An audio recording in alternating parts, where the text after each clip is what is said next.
And so you guys probably know that the South African Music Awards have announced the 2022 Summer 28 nominees, and as always, every single year there's always a commotion about it because some people feel like their favorite rappers should have been nominated. I also did see, the likes of Musa Kaula on Twitter saying that Amapiano was discriminated against. But basically in this video I will not go through the nominees list because I do feel like that is public knowledge at this point. I'm rather going to go for the technical side, like how much these people actually had to pay in order for them to actually get nominated. I think that will help us understand why a lot of people actually didn't get nominated. And I will also tell you guys how much these people stand to win with each award and some other interesting information. But to start with the requirements, which I feel were important, in order for you to enter, if you're a RISA member, you have to produce proof of payment in full of all the prescribed RISA levies and membership in respect of all units manufactured and or digital up to the date of each entry. And technically, RISA is the recording industry of South Africa, and it acts as some sort of trade union or trade organization on behalf of the South African music industry, as in major record labels, even small record labels. And its membership is important for such purposes.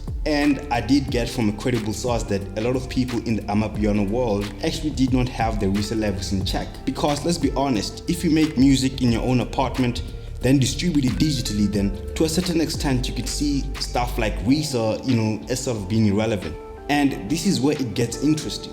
If you're a non-RISA member and you want to join, then you would have to pay a fee of 4,000 rands excluding VAT per entry, as opposed to 750 rands paid by a RISA member. And of course, that doesn't include RISA membership fees. That was just entry fees for each member. And basically, if you're a RISA member who had just missed one RISA payment of levy, then you would in a way be treated as if you never actually were a RISA member in the beginning, and would be in a way subjected to have to pay 4,000 rands per entry. Meaning that if you wanted to be, in maybe 5 categories, you would have to pay 20,000 rands. And if you maybe wanted to enter like 10 categories, you would have to pay 40,000 rands. And this is where it gets interesting. Because technically, check how much these people get. The top 5 categories, excluding Album of the Year, gives you 15,000 rands.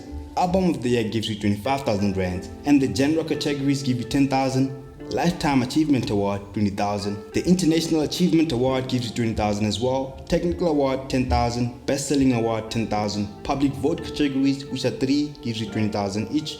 And the Most Streamed Song of the Year gives you 10,000 rands each. And these cash prizes will be paid to like winning artists, producers, engineers, and or directors, depending on the categories. And I'm not sure whether or not they're actually saying that they split the money between these people or they each get that much amount of money. I don't know. And so, is it worth it? Because really and truly, only 3 of those awards or categories will be decided by the fans via voting. The rest will be decided by a judging panel, which is yet to be announced.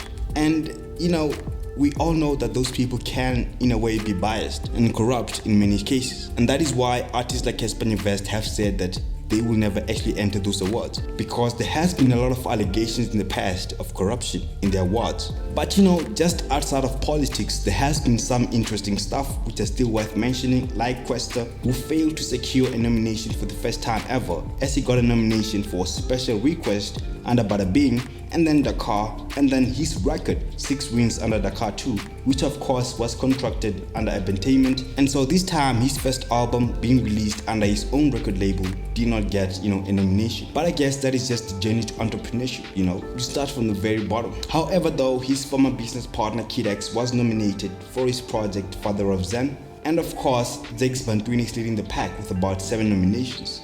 And I saw, vendor artists like Russ Kenley and P. Postman get a nomination as well. And of course, the most famous Makazi also did get 1 nomination. But I don't know, man. What do you guys think about the prizes? Do you think, paying that much money just to get nominated is worth it versus how much money you win?